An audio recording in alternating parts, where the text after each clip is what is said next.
Ladies and gentlemen, may I direct your attention to something quite... Solana, the Herons are back. Welcome, everybody, to episode number 170 of the Battered Herons podcast. I am your host, Daniel Granada, and alongside me, as always, is usually KBD, but he is being a little baby, complaining about his little toothache. So, doing us the favor of jumping in, Mr. Daniel Solana, how are you doing, sir?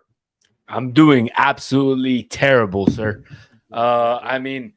I thought that, the Herons were going to win 3-1. Unfortunately, they lost 3-1. It wasn't the score that I thought that was going to happen. Wasn't the game plan I thought that was going to happen. But unfortunately, now we got one thing past us. We can look forward to, the rest of the year, which is the Leagues Cup and MLS Cup. Well, 100%. And obviously, we're going to, post-game, we're going to talk about the game, but definitely we're going to talk about it. We have to put this to bed and then, unfortunately, just look forward to other things. And I know the Tata out thing is going to be talked about a lot today. And for those of you wondering where it says live score on the bottom left, we did do a live watch along. So that's why you see the live score there. We kind of just left that up there. Aggregate score 5-2 we lost. And I guess we could start at the beginning, even though everybody seems to be very disgusted, and with rightly so. CJC, rumor is Tata is pissed the ref called the game with no extra time. Quoted saying, "My starting 11, we're just getting warmed up." Okay, I thought he was serious at first. Okay, but I love it, and I believe it. I mean, we usually start chronologically. But I feel like there's something that needs to be asked before we start talking about what happened in the beginning of the game and the starting 11. What I need to ask you and everybody in the chat, so please chime in. And I'm sticking with it, ABC. I still think that Monterrey would have lost if Messi plays the first game and we don't get the red card, so you could suck it. All right. What I need to ask, we went a full game and not one substitution. What the hell? What the hell? I'm with you, D. I'm with you all the way. I mean, Tata had subs on the bench. He had Ben Krem. He had Lawson Sunderland. He had a couple of other, options. He had Afonso on the bench. He had other guys. And thank you so much for, all you guys that are, doing all these super comments with all, with all these points. This is awesome. But Tariq, this game was, he says, this game was so poop. The players played like they didn't want to even be there. Messi looked like he didn't want to be there. Please do more live watch-alongs. Appreciate that. I honestly don't think that I felt that with Messi and everything, with everyone. I think that they came out trying. I do think that Drake error deflated the team. I felt 100%. Like that deflated the team. The fan base, even though I tried my best to stay positive and say we needed 2 goals regardless, and that hasn't changed. But it still deflated me. It deflated everybody watching. And I'm sure it deflated the players on the pitch also, because at that point you're pissed. You're like, let's kick their ass. And then you give up a silly goal like that. That has to be deflating. 100%.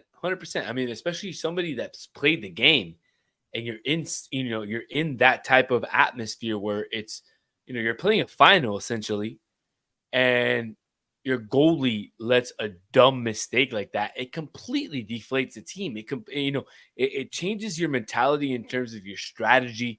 Now you have to change everything you're doing, because Tata had a strategy going into that game. Inter Miami was, I guess, accomplishing that strategy throughout the first half. Now Drake does this silly goal and you have to change everything up. You got to open up the game. And then that's where you get, goal number 2, goal number 3, and it gets kind of opened up the floodgates. And Estavo here saying the ball almost never came to Messi. What in the live watch along, we were talking about it. It looked like Monterrey took our game plan from the first game and implemented it in the second game. The first game we said, you're not getting the ball to Canales, you're not getting the ball to Brandon Vasquez. Good luck beating us wide. And then Monterrey said today, you're not getting the ball to Messi. You're not getting the ball to Suarez. If they want the ball, they're going to have to go find it deep in their own midfield or they're going to have to find it wide. And that's what they were forcing us to do. And it was really hard to get the ball to Messi and the guys up front because they kept forcing us wide. And again, same thing we did to them. And it was just as frustrating, I'm sure, as they felt. We felt that way today. So, I mean, kudos to them for playing it that way because it did hinder us. But I think what hindered us the most was, and I'll put it up right now, this starting 11. I think everybody saw this and everybody felt the same way. Why? Why are you playing with 3 in the back? The success we've had this year has been with 4 in the back. Every big win, Nashville, Orlando, all with 4 in the back. When have we played like shit? The preseason with 3 in the back. Who else did we get our ass kicked with 3 in the back? Everybody. Whenever we play with 3 in the back, we play horribly. Why is Tata doing this?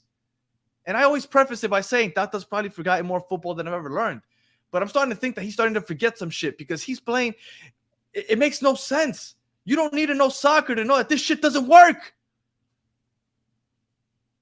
I mean, my 3-year-old son has been yelling at the TV for the last 3 weeks, 4-3-3. What do you want me to say? I mean, my 3-year-old son already knows more than Tata. He's been saying 4-3-3. He tells me, Papá, ¿por qué no juega 4-3-3? And I'm like, no entiendo. No entiendo el Tata. No entiendo. Papá, ¿por qué no juega 4-3-3? It's tough, man. It's tough. I saw this lineup come out. I was at, for those of you that are just joining us now and that weren't on the live stream and didn't hear me, I was at the Heat game earlier, doing some reporting for our other podcasts that we do with Danny and with Chris and with Italy Jet over with the Battered Heat fans. So I was at the Heat game. Mm-hmm. We got completely annihilated. So it's been a terrible night for me. I've been drinking since 7:30. It's been awful. You had nice seats, though. I did have nice seats. I'm waiting to take you, Danny. I'm waiting to take you. Anyways. And real quick, super shot. Alba needs to chill. Mm-hmm. I agree, bro. I don't think he needs to chill, super shot. I love that. I love that Alba is like that. Now, thank you so much for the super chat there. Super slam. But that's what it's called, super slam? I'm not used to No, this that's stuff, what Chris bro. calls them. That's what Chris calls okay. All right, I'm gonna call it super slam. I'm gonna follow the Chris, the KDB, atmosphere here, and we're gonna call it super slam. So thank you for the super slam. But look, at the end of the day, I don't think Inter Miami had it. I think the only team that showed that they had it was the MLS champion, which was, the Columbus Crew. They showed that they could win in Mexico. I was pissed off when I saw, Tata put out that lineup of 5-3-2. I wanted to see the 4-3-3. My 3-year-old son wanted to see the 4-3-3. I just don't understand why he doesn't continue to play the 4-3-3. Is it because of players? Is it because Afonso was hurt? Is it because Ben Krem wasn't ready? I don't know. Why didn't he use a sub? These are all questions that I want to ask Tata Martino. Unfortunately, I'm not allowed in the press room to ask. Because you're a jerk. That's why. All right. So what I was going to say. So Tank saying Kremaki probably didn't get in because he wasn't match fit. I saw him warming up. I thought we had some hope. Why is it to psych out the other team that you have those guys running out warming up for no reason? No, he was. Is that fit. why we do it? Fit. He was fit and he was ready to go. It was just Tata's, Tata just not wanting to put him in, but he was fit, ready to go. I saw videos of him yesterday, training with the team, practicing with the team, and he was ready to go. He was fit. Inter Miami had a full fit lineup other than David Ruiz and, the obvious, injuries to Redondo, Taylor, and to, our number 8, Campana. Other than that, the team was ready to go. So the fact that Tata chose to go with a 5-3-2 is completely disappointing. And CJC, getting a red card is a great way to get off the pitch when your coach is Tata. Alba playing 4D chess. I mean, I guess you could definitely think of it that way. 100%. I don't remember what the name of that series was in the summer that everybody was talking about. There was that chess series. I don't know if you remember on Netflix, but Alba was definitely playing whatever that girl was playing on. I think it was called like the Queen's Gambit. Queen's Gambit. Alba was playing the Queen's Gambit because he definitely knew what was up. He got that red card. He wasn't ready to play anymore. He was ready to go sit it out on the bench. Unfortunately, pobrecito Alba, he didn't get that beautiful view of the mountains for the end of the game. And super weird. The referee just called it off at the 90th minute, right? It is. I didn't mind it though, because at that point, like, the game's over. At that point, they're just gonna start kicking each other at some point. So I get it why they might have done it. I understand also why the players and coach might be upset about it, but I don't think it's that big a deal because I think I understand. And LM10, what does the lineup to do with the performance? Please tell me. LM10 hates when we talk formations and tactics. He says I don't know ball because I talk about it too much. I think that it's not a coincidence, LM10, that whenever Tata rolls out with the 3 in the back, Inter Miami plays poorly. I think the way you set up your players is one of the main things and main responsibility that a manager has. I feel like that's the manager's job. Put the players that are best out there and put them in the best positions to succeed. Otherwise, you just let 11 people just run out there and just do whatever they want to do and be crazy. And that doesn't make a lot of sense to me. So I don't understand why you constantly come at me with this whole stop talking formations. It doesn't make a difference. I feel like it does make a difference. But maybe I'm wrong. Maybe the chat will agree with you. But I think it makes a slight difference. And again, we haven't succeeded with this. With 4-3-3, we've had success. I mean, Danny, and I'll back you up. As a person who's played in super high, level situations, formation makes a huge difference because formation will dictate what kind of strategy you want to go to. Do you want to go to a high pressing strategy? Tata playing with 3 in the back, essentially 5 in the back, really, because Wiegand and Alba essentially push up, but they really play 5 in the back. And so it's a completely different strategy when Tata plays 5 in the back than when he plays 4-3-3, because when he plays 4-3-3, it's a much higher pressing line that he has with Suarez, Messi, and whoever that third forward is. So we didn't have that today. And so that allowed Monterrey to build from the back and just counterattack us and just kind of sit still. Suarez was alone for most of the game today. He didn't get a lot of chances. And so I think, not having that third forward really affects Suarez, being that only forward and Messi kind of pinching in to kind of get the ball in the midfield. So, LM10, you got to listen to my boy Danny, bro. He knows what he's talking about. Tariq, you sure thought that was prioritizing CCC? It doesn't look like it. I'm with you, Tariq. Like, they said that they were prioritizing this, and I get it. If Messi's not fit last week, you know what? Who am I to say? Maybe he just didn't feel right. But, man, I think things would be better if he would have gotten on there for 10, 15 minutes. Now, if he couldn't, that's fine. What am I going to do?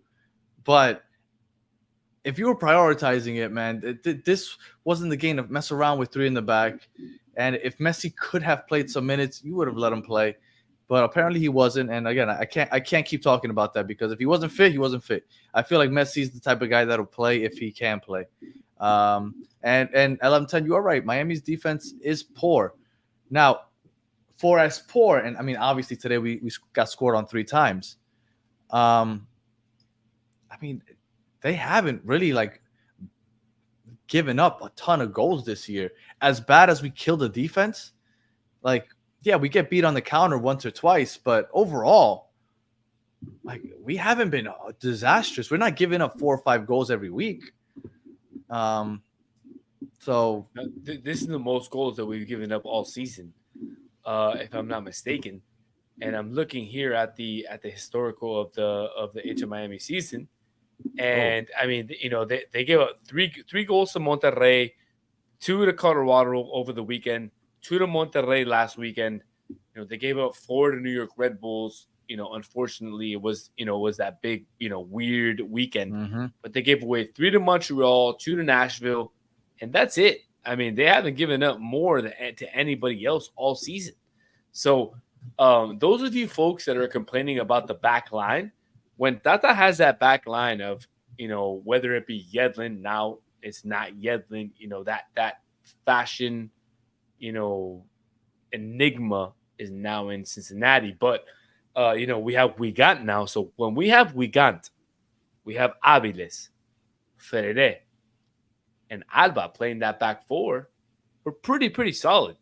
It's those games where Tata, being Tata, tries to play 5 in the back or 3 in the back, where we kind of complicate ourselves, and we don't seem to have the I guess the connectiveness between the team or the chemistry to be able to play that formation, and it just doesn't work out for us. So I don't understand why he doesn't just stick to the 4-3-3. We talked about it yesterday on the Spanish episode, but it's just so annoying that you feel like the team is on a roll now on the 4-3-3. They tied a couple games, they had a rough patch against Monterrey, but they played okay against Colorado. They played okay against New York City FC. And you figure coming out with the 4-3-3, they would dominate Monterrey away, and then he doesn't do that. It's got to be disappointing, no? Don't you think, Danny? 100%. It's 100% disappointing, and I keep saying this. I'm assuming this Monterrey fantastic, and is Monterrey still overrated? I said that they were overrated. I didn't say they were a bad team. I said they were overrated because everybody told me that they would come in the first leg. They would dominate, and honestly, they wouldn't have won that first game if it's not for that red card. So when I said that they're overrated, it was based on that first game. They didn't dominate. They should have lost that game, actually. Now they came, and then they played very well today. So, all right. And then I know Chris says your name very well. I do not. But thank you for the Super Slam. At this rate, do you think we are winning any cups? I got you. D-Money, I got you, bro. Udaya Kumar, I got you. Oh, okay. There you go. Now answer his question. Do you think he's going to win any? Can you put it up again? I didn't see the whole question. I was concentrating on the full name because you said Chris needed to get it right. So since Chris is not here today, poor Chris, he's got a toothache. We hope he can get it done, fixed tomorrow, and he can be back. He's a baby. Back with us tomorrow night. But at this rate, do you see we are winning any cup? Look, I think Inter Miami can win the Leagues Cup. I think they can still win the MLS Cup. Remember, there's only 7 games that they've played so far. There's 38 games to be played in the season. They just need to be within the top 9 to make it into the playoffs. If they have a healthy team, I think they can go the full length of the playoffs. Now, Leagues Cup is a different animal. What do you think, Danny? I think they can win Leagues Cup. They did it last year. I think so. Also, if Messi if Messi comes off a Copa America where he's on fire, I think watch out for the MLS. Real quick, Tank said the shit field was a legal way of cheating. I think that's hilarious, and I agree. I mean, I do. I am surprised that was so bad. And Doe says, can we count how many times we had a really good chance of pushing forward, but instead they just played it back to the defenders and back to Drake? Makes no sense. Well, I think it goes back to the way that Monterrey was playing. Again, they congested the midfield. They forced us wide, and they wanted to find Messi. So they would kick it back, and they'd find whoever was the center back or whatever. Let's whip it back around. Let's figure out a way to get it up the middle. And it's frustrating. Right, it was a pass back by was it Aviles that passed it back to Drake when he made the mistake? Like, obviously they forced us into mistakes doing that, but that's why they weren't pushing forward, in my opinion. That's why it was. Look, I think Inter Miami wasn't pushing forward at the beginning because they were just trying to understand the game that Tato Ortiz and Rachados was gonna kind of throw at them, being home. So they were just kind of feeling it out. Unfortunately, 20 minutes in, Drake has that disaster, and that happens. It happened yesterday to Columbus. That's what I'm saying. It happens to everybody. So you can't be upset at Drake. I mean, yes, you can be upset. Sorry, let me take that back. You can be upset at Drake, but you can't be that upset because he's fantastic under the 3 posts. So he saved Inter Miami's butt so many times. You can't be that mad at him. But it's something that, Danny, you and I, Chris, and Javi have talked about over the period of the last 6 months that we've been doing Battered Herons in Espanol, and also since you and Chris have been doing Battered Herons in English, is that, unfortunately, Drake is just not that great with his feet, not that great coming out with the ball. And it's something that he needs to work on in order to become that elite goalkeeper that we all think that he should be. Alejandro, the back line says, and appreciate the super slam. The back line passes the ball like a 5-year-old. Look, I think that is the biggest issue with our defense. Our biggest issue with our defense isn't the defense itself. It's the fact that they can't possess the ball well. They can't distribute the ball. They're poor with the ball at their feet. And it's like with goalkeepers nowadays. Before, you could be a goalkeeper in the early 90s and the 80s, and you don't have to worry about having good footwork, right? When you used to see Rene Higuita, it was like 1 in a million because players didn't play like that. Now every goalkeeper is expected to be good with the ball at his feet, and defenders are also. You have to be able to build out of the back, and unfortunately, we don't have that quality of center backs to do such a thing. And Elam says the players are not playing football. Tata could not pass and score from the bench, and this goes back to the tactics. LM10, I feel like you need to put your player. You know who's on your team. So as a manager, manage it. If you know that these players are not good possessing the ball, then figure out a way around that. If you know that having 3 in the back is a detriment because it keeps us susceptible to the counterattack because we only have 3 in the back instead of 4, or the fact that they can't play or link up well with each other, then you got to figure something else out.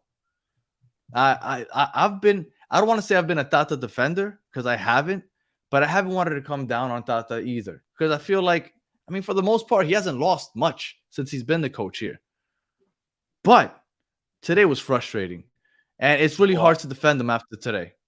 I will go against you for 1 second, and I will be devil's advocate with you, Danny. Go for it. So my good friend and the leader of the Green Lock Gang, Mike Longan, me and him had a back and forth over the weekend about this. And he says, and I quote him, again, I haven't done the research myself, but I quote him. He says, Tata Martinez has only won 15% of the games that Messi hasn't played. Now, I think that's a loaded kind of comment. Why? Obviously, this team depends on Messi more than more than any other team. So obviously, this team is not going to win when Messi plays. Now, do I think it's fair to rate Tata on just the fact that if Messi doesn't play it, the team loses? No, absolutely not. Because I think the way that the team has been formed has been very top heavy. You have very great players who make a lot of money, like Messi, like Suarez, like Busquets, like Alba. And then you have a lot of young players like Ruiz, Kremaski, Diego Gomez, and Federico Redondo, who unfortunately is injured. And that's the way that this team was formed. Now this team has some injuries and they can't perform to their full potential. So look, in terms of what would have to happen for Tata to be fired, I think they would have to go on a complete 10-game losing streak, number one. Do I think ownership looks elsewhere for Messi's last year? No. I think Tata's safe for the rest of the year. And if they do, it would be somebody that he knows. Until June. He's safe until June. Kind of like the Neville thing last year, where you knew Neville wasn't going to go anywhere. It hit early June, late May maybe. All of a sudden, Javier Vasquez is there interim, and you knew Tata was waiting in the wings. Same thing this year. I wouldn't be surprised if Xavi is. They already said Xavi's not coming back in Barca, so he's going to be available. So I wouldn't be surprised if Xavi's waiting in the wings, which I don't want. But if Tata starts dropping the ball, I could see it. And then to the point that you made with Mike Longan before we get back to the game itself, I've talked to Mike also. He's told me the same stupid thing. One thing, he said he's only won 15% of those, but how many has he lost? Because there were a lot of draws in there also. And my other thing is, it's the MLS. Unfortunately, in the MLS, because there's a salary cap, if you lose your star player, whether it be Messi, whether it be Cucho Hernandez, whether it be I forgot the guy's name in LAFC, Baluga, whatever. Buwanga. Boanga, there we go. when you lose your star player in the MLS, it makes a huge difference. So it's not just a Tata and Inter Miami problem. It's a league-wide problem because when you have such a restricted salary cap that you miss that one big player, your team's going to suffer overall. If you miss two big players, like let's say Messi and Redondo, you're really going to suffer. Robert Taylor added to that. Like, come on. I think that's a silly thing to say. I agree 100%. And that's what my rebuttal was to Mike. And you know, again, not to put his name in the mud or anything. It's fantastic to have this kind of back and forth with such diehard Inter Miami fans because I really want to know what the fan base thinks. So, and I assume so do you, and so does Chris. And that's the whole point of all these podcasts, to understand what the fan base thinks, interact with them, and kind of go back and forth with them. So I thought it was interesting that he posed that question. But I agree with you, Danny. I'm 100%. I think that if you're missing your best player, your DP, the guy you're paying $50 million to, whatever it is that you're paying him, obviously your team is going to suffer. Let's not be dumb. You don't have somebody that's just going to go in and just replace him, right? It's not. This isn't the. I mean, not to compare it to the NBA, but in the days where LeBron, was on the Cavs and LeBron was out, the Cavs were going to basically lose. Could you imagine that? Could you imagine that 2017 that LeBron took to the finals? They would have the top 3 pick in the draft if LeBron wasn't on that team. That's what I'm saying. It's same thing with Inter Miami. I mean, Inter Miami, you have Luis Suarez, you have Jordi Alba, you have Sergio Busquets, but these are not the same 3 guys that were. The 3 guys that were on the Barcelona 2013, 2012 team who won, the Champions League. And I think that's what happens with this fan base. They're expecting these guys to be those guys from 10 years ago and to win every single game, Danny. And yeah. I don't think that's okay to believe that way because these guys are older, these guys are slower, and they need the younger guys. I love this guy. The guy. Oh, real quick, Florida man. That was not in 2007. Kyrie wasn't on that Cavs team. Kyrie was drafted in 2011. And I get what you're saying. But real quick to everybody that expects us to win every game, maybe we don't win every game. But again, we're 3rd in the East right now. We haven't been losing. Yes, we've been having unfortunate and frustrating draws, but we haven't been losing. So, yes, I understand he's only won 15% of the games that Messi's played. That's great. But he hasn't lost all those games either. And when you're missing your top player, and remember, it's not just him. It's the fact that, and I hear I'm sounding like I'm defending Tata. Right now, I don't want to defend Tata. But when you're missing Messi, and you're missing Redondo, and you're missing Cremaki, and you're missing players here and player there, like, look, Franco Negri finally came back. How great would he have been if he would have been there all season? So, how amazing would it be if you're subbing out Jordi Alba or you're subbing out one of your center midfielders who has a yellow card to move Jordi Alba up and put Franco Negri at left back instead of having to put Noah Allen or instead of having to, finagle your lineup to go to 5 in the back or, make some sort of weird lineup up. Now Tata has all his basically all his assets at his disposal in terms of the regular season. Now there's no more Champions Cup. Now it's all about MLS Cup, right? Yeah, that's it. So I mean, and I see, Versace here says we need to eat the Tata humble pie, but I mean, I don't think it's really necessarily like the Tata humble pie. I think it's just the MLS humble pie. That's just the way the MLS today is designed. Columbus Crew is just an anomaly compared to everybody else. Seattle Sounders is just an anomaly. Inter Miami still needs, I think, one more year in order to compete with the rest of Mexico. And I think that the rules that the MLS is looking to pass over the next year is going to help the MLS compete with Liga MX over the next few years. So. You don't think so? No, arriba la pandilla. Congrats there, Diego. I like Diego. Even though he threw a little insult there, say he thought Messi was going to play. He did play. He just couldn't get the ball because you guys did what we did to Brandon Vasquez and I forgot this other guy's name, Canales, the first game. I lost my train of thought. What were we just talking about? No, I was kind of mentioning a little bit about Liga MX and how the rule changes. The rule changes are going to help MLS kind of compete with Liga MX. The reason I don't think so, I don't know if you saw some of the rule changes, but I thought that they might add a fourth DP. I agree. What they did was they kept it at 3 DPs, and they got rid of the whole you get 3 U22 initiative players and then the young DP. They got rid of all that crap. So you just have 3 U22 initiative players and 3 DPs. So that's good, six good players. And if you only have 2 DPs, then you can have 4 U22 initiative players. I feel like that's just let us have 4 DPs. Like, I get it. You're trying to make the league a little younger. That's cute. All right. But God damn it, man. Just give us 4 of each. Or raise the salary cap. They raised it to 5. Like, what is this? You don't agree? Okay, that's fine. Oh, it was already 5. What do you mean they raised it to 5? It was already 5. Okay, they raised it. Well, then they didn't raise it at all. Go ahead. While I look it up. They're POSs. Anyways, I've been very vocal on social media. I think they need to do away with the salary cap. I think you and I disagree upon that, which is I think is key. You think it's vital to have a salary cap? I don't. Again, if we have a salary cap, I think you need to raise it at least 10, 15, 20 million. These owners that want to spend, let them spend.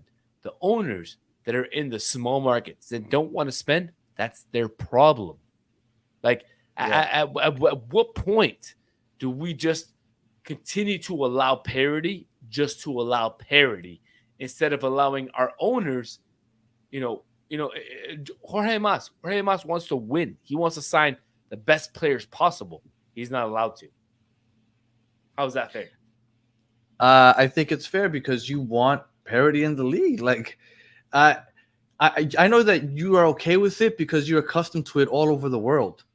But there's nothing I hate more than the huge disparity in quality between Man City and Luton, whatever the hell they're called. Luton, I forgot their name. The ones that play like in the backyard of a house or something.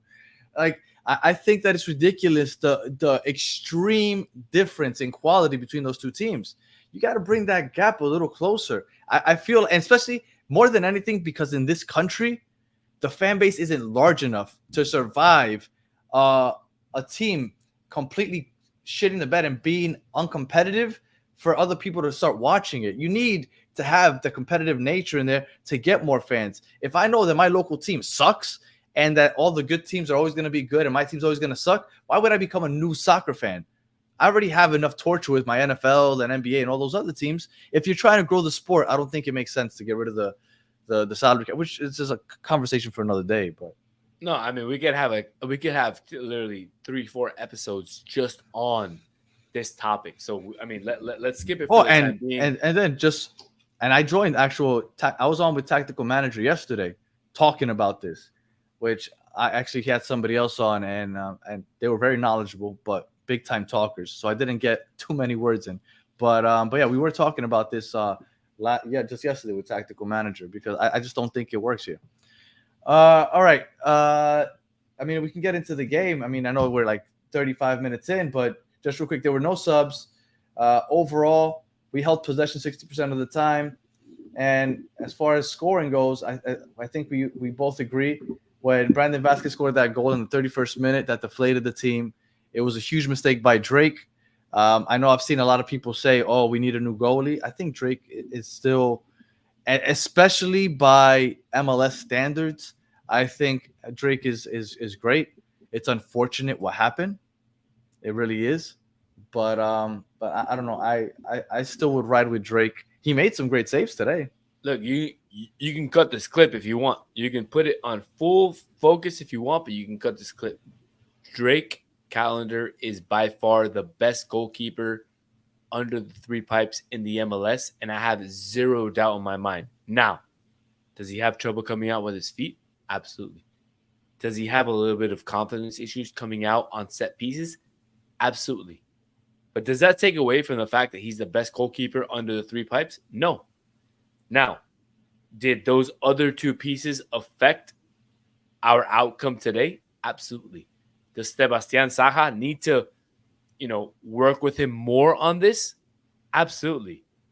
But I do think it's time for possibly, Tata giving a chance to CJ Dos Santos, possibly in these next few games. Let Drake, give him a couple days, a couple games off. Let him clear his mind. Let him understand, what went on, and let CJ Dos Santos have the next two games and kind of see what he can do. Rohan might have a point right here. Absolutely. Obviously, Hugo Lloris, you're talking about a World Cup winning goalkeeper. Yeah. I completely forgot he was in the league. Yeah. Crazy, so, right? Okay, Drake is top three. Drake is top three for sure. 100%, no doubt. And again, top three, possibly the best. And that's including Lloris. I'll let you stay on That's that fine. by yourself. Again, you know me, bro. I say my shit, and I know that I'm crazy, but you know that I believe what I say. So that's what you respect. And you can't take what Tank said seriously, because he's just a Drake header. And then he's saying Berkey from St. Louis. Berkey is a fantastic goalkeeper. Berkey is great. Top three, Drake for me. Top three for sure. 100%. All right, so at halftime, we were down 1-0. What were you thinking at halftime? I know I joined you once the second half started, but at halftime, me personally, I still thought that we would score 2 goals, and I still thought that this would go to extra time. Where were you mentally at halftime? I was 100% with you. I still thought Inter Miami was able to score 2 goals. I thought that I was hoping going into the half that I would notice that the 3-5-2 or 5-3-2 wasn't working. He would make some sort of substitution, maybe bring in a Ben Creme, a Leo Afonso, and kind of pressure up top and go look for the game. Unfortunately, he didn't. He stayed pat, with that 5-3-2. It didn't work for Inter Miami's favor, and it ended up in negative, goals and a negative outcome for Inter Miami. But I honestly think that if Tata had made a sub, that the outcome would have been different, because I thought Inter Miami was pressuring, they were getting to the goal, and they had the options to score. They just didn't capitalize. And I'm with Tariq. I'm still shocked they didn't make any subs. It is wild. Maybe that's why he was upset that they called the game in the 90th minute. Because he's like, I was going to put in a sub right now. Like, maybe he was waiting for the 91st, 92nd minute. At halftime. I love that Nomad says that it looks like he thinks that I'm drunk as fuck, but I'm not. I'm still drinking some water. The no subs thing to me is wild. At halftime, when the first half ended, I didn't think Inter Miami looked horrible. I thought they didn't create a lot of chances. They looked frustrated. That's fine. But Monterrey didn't necessarily create a lot of chances in that first half either. When you look at the first half, we had 2 shots. They had 5 shots. And one of those was obviously that cheap Drake mistake. So Monterrey wasn't necessarily dominating that first half. But I could tell that we did need some type of change. And I thought that that's where I turned on Tata. Because up until there, first half, I thought it was okay. It's okay. Let's go ahead and make the adjustments, right? You're the coach. It's time to make some adjustments. Let's try to figure things out. Let's take Allen out. Let's go with 4 in the back. Let's put Negri in at left back. Let's move Jordi Alba to the left wing, or bring in Alfonso. Do something, because obviously, even though you weren't playing horrible in the first half, you knew that things weren't looking great either as far as scoring 2 goals. So why not try something different? And when we didn't try something different, that's when I started becoming frustrated.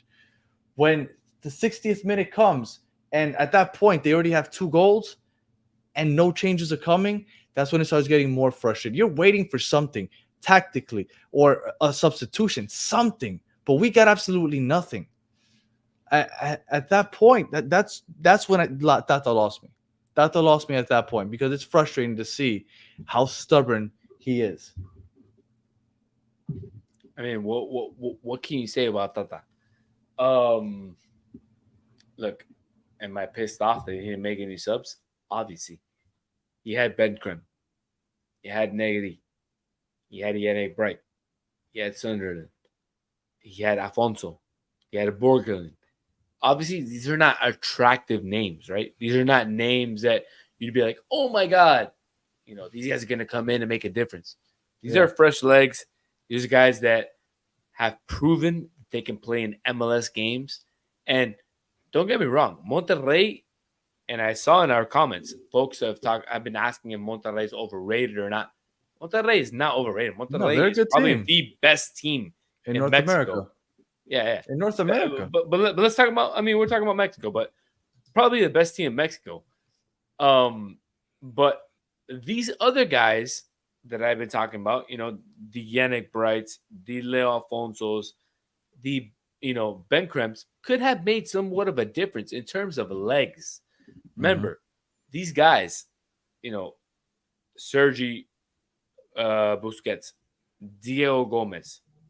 You're talking about other guys that have been playing games after games after games, minutes after minutes after minutes. Those accumulate. The guys are tired. So these fresh legs could have offered Inter Miami something different in the second half. And I think Tata would have benefited from going from a 5-2 to a 4-3-3. And it would have at least given us some extra ability to pressure up front and try to, maybe create some sort of turnover in the final third and get a goal. And look, to your point with a sub, the gentleman Wake said we really miss Redondo in the midfield. I agree, because Redondo, what he would do is he would push the ball up. But when you have Gressel in the midfield, you can't count on Gressel doing that. Gressel is his thing is, he's a great crosser. That's it. But he's not pushing the ball forward. He's not progressing the ball for you. But you know who would have done something like that? Kremaki. He was doing it at League's Cup all the time. He was pushing the ball forward, getting passes into the final third. I think that Kremaki would have been great to sub out Gressel, for example. If you want to keep that three in the back, put him in instead of Gressel. Gressel wasn't doing much today. I still would have kept Gressel in just for his leadership and for his he's a veteran. He's played in these leagues before. I would have taken out Allen just because he's young. He hasn't played in these situations before. I would have put in Germaski because he would have given us those young legs, that young, what we call in Spanish, picares, where he kind of goes at defenders one-on-one and gives you those options in the final third. I would have loved to have Germaski in there. I'm very upset that Tata didn't put him in. I'm actually very upset that he didn't put in any substitute, because I thought, especially after the Jordi Alba red card, we would have gotten some sort of offensive substitution. Something. Something. Yeah, but look, I'm as frustrated as you are with Tata. I don't think it's time for him to go home yet. Back to Argentina, and to bring in Xavi. But I do think it's time for him to be put on the hot seat. Well, I guess the only positive out of this is that we have no more Wednesday games until May 15th when we travel to Orlando. So no more Wednesday games. That's a positive, I guess. Now we're going to talk about KC tomorrow, but somebody did bring up an interesting point about there being 70,000 at Arrowhead on Saturday, and you might not get Messi. What do you think? I think Apple TV is going to ask Messi to play, even if it's just for that second half. Do you think Messi runs out there on Saturday? Hell yeah. Yeah. Come on, man. You know that contract that Apple has with the MLS, and Messi played the full 90 today. He played 45 the game before. I think he at least plays 45, especially now that knowing you don't have any CONCACAF Champions League going forward. I think it's just obvious that Messi has to play. If he's healthy, he's got to play. So I think he plays at least 45. against Sporting Kansas City this weekend on Saturday. It's going to be a crazy game. 8:30 p.m. Eastern, 7:30 p.m. Central. So it'll be basically on prime time. So I expect a full force Miami with a David Ruiz in the lineup, ready to go and challenge Sporting KC. Well, we're gonna get into that game tomorrow. But as far as today goes, just overall disappointing because going into this season, Tata and all the players, they all said Champions Cup is the priority. That is what we want, and we flamed out. Now, do you feel a little better because it was against the best team? Not really, not really, because I felt like we could have beat them the first leg. So it's still as disappointing as it would have been. But it's frustrating overall. But I mean, you still have the regular season, which is far from over. You still have Leagues Cup, which I think that they can win.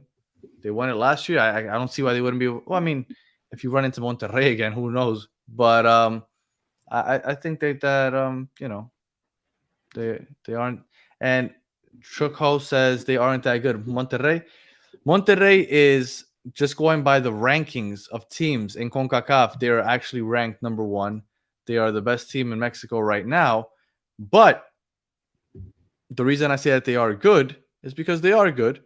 But if you've seen the people killing me in the comments, I did call them overrated because I thought that they didn't perform that well in the first leg. But they obviously performed much better today.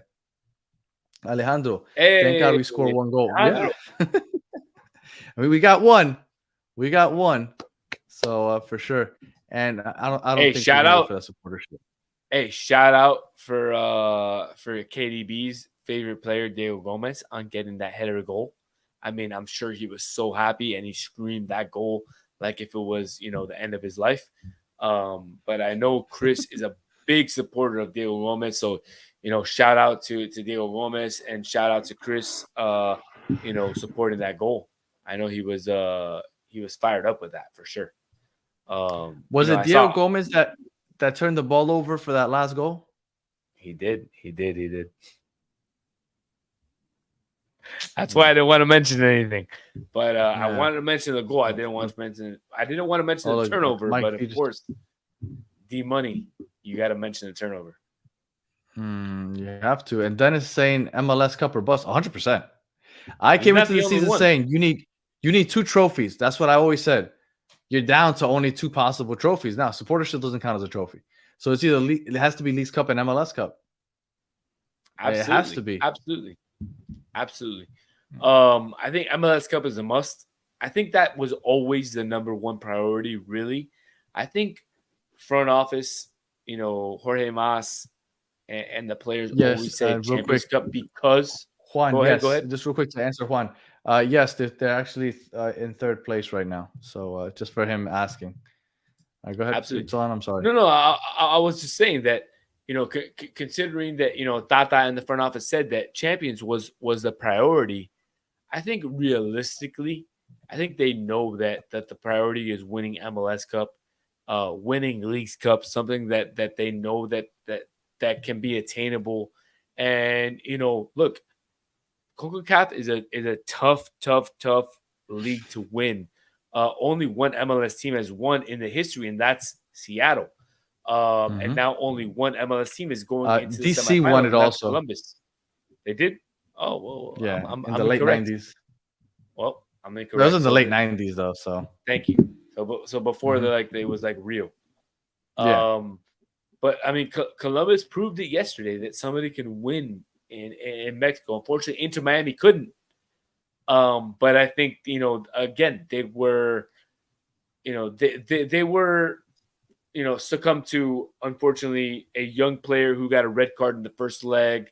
They shouldn't have, lost the first leg, and losing the first leg and going into, your rival's territory really, really, really causes, a lot of nervousness, a lot of anxiety, a lot of pressure, and Inter Miami just couldn't do it.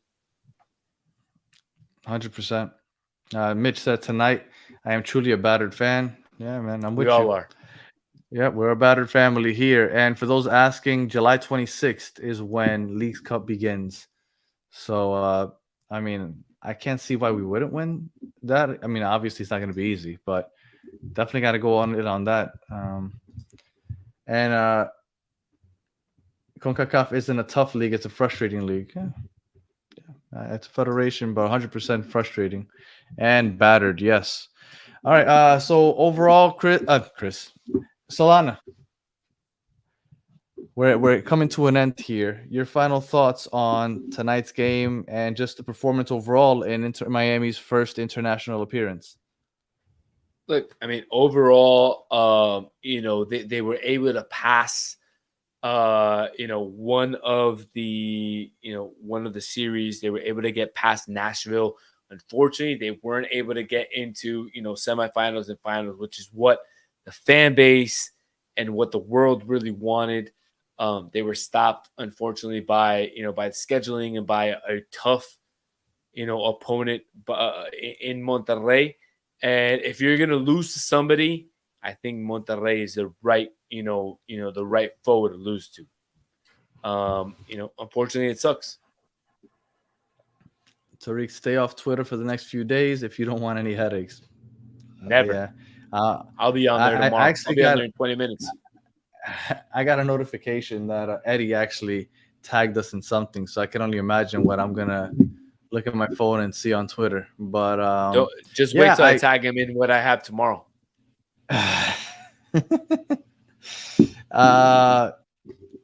And Juan here, final thought is Messi's too old. I don't think Messi's too old. I think that you caught him in the perfect time because he didn't play the first leg. I think that you'd be singing a different tune, Juan, but it didn't happen, so I can't talk about ifs, ands, or buts. So enjoy yourself. First international appearance. I mean, like you said, they made it past their first opponent, I guess, is a positive. It sucks because you kind of wish you would know what the outcome would have been if we wouldn't have gotten that red card that first game, because I think we could have had a better showing. But, we'll see. I mean, I'll tell you this, Danny. Inter Miami, and you can post it right here, man. Inter Miami will be part of the 2025 FIFA Club World Cup. Yeah, I think they have to figure out a way to get Messi in there. I mean, that's going to help just the viewership, period. And, at the end of the day, this is all business. And Tariq said, I think all 3 goals scored on us today were mistakes we made. Well, 2 for sure. That Diego Gomez giveaway was a mistake. And then obviously the Drake one is horrendous. But it wasn't Brandon Vasquez. Who was it that hit that rocket to the top right corner? It was Berterame, the Argentine. Yeah, number 9. Yes. There you go. So for sure, that one, I don't know if I would classify it as a mistake. That was just a golazo. But whatever. We're here, and the season is still long from over. So hopefully, and thank you for everybody that was telling me. It was far from over. So here we go again. We'll be back tomorrow to preview the KC game because, like I said, the regular season is far from over. But you can catch Solano with us in the Battered Herons and Espanol on Monday nights at 10 o'clock. But tomorrow we'll be doing the preview in English if Chris is not being a little baby about his tooth. But we'll see. So if you are listening on audio, we appreciate you listening all the way to the end. Please leave us 5 stars, comment, review, and all that other good stuff. If you are watching on YouTube, thank you for watching all the way to the end. Please like, subscribe, share, tell your friends, and leave us comments. Let us know what you think about Tata, because I'm curious to see if everybody is on the Tata out. I'm not there quite yet, but man, I am so close, because I don't blame you, but I'm getting so close because I'm not there. I'll tell you one thing though: if Chris is a bitch, I'll be here tomorrow with you. It looks like the fans. It looks like the fans are loving the Solana joining the English episode. So I'll be here tomorrow if Chris is a bitch and his tooth still hurts. So if he's a bitch, I'm here. Mitch said more watch-alongs, and then well, go ahead. You're the Mr. Pronunciation. Gully Chris. I'm gonna assume it's Gully Chris. Said he'll be here from Switzerland, so we appreciate you joining us all the way from Switzerland. And thank you guys for hanging out with us, because it's misery loves company. So that's just what it is. So and it's late night, man. What time is it? It's 1:22. It's 1:22. We're here because of them, Ben. You and me are here because of these. Are here because of the fans, bro. Are here because of our the followers are here. So honestly, I have a conspiracy theory. I think Chris started faking that toothache. He took a while getting the water. Yes, I think he took a while getting the water, and then all of a sudden they score in the 58th minute, the 65th minute, and he's like, you know what? I'm not staying up till 2 a.m. to talk about this shit. That's my conspiracy theory. Can I give you like an even more conspiracy theory? Go for it. We've had more followers on the podcast since you and I have been on here, since me and Chris have been on here. Oh, watch out. Yeah. Watch out. Hey. Watch out. All right. So again, might be back we appreciate with some whiskey tomorrow. We'll see. So we appreciate you guys. Chris is exposed. Chris is an actor. Ooh, wait till Chris watches all this. All right, and again, Solana, thanks for jumping in with us. We really appreciate you. And again, Solana's always on with us in Espanol on Monday nights at 10 o'clock, and hopefully, in the very, very near future, we'll be doing it twice a week in Spanish. So look out for that. And again, we're battered, but we'll be back. We'll be back tomorrow. So go ahead. And we'll end it with this. Alejandro, Solana has a nice wall. Yeah, for sure. So again, appreciate you guys. It was a lot of fun. And until the next one, have a good one.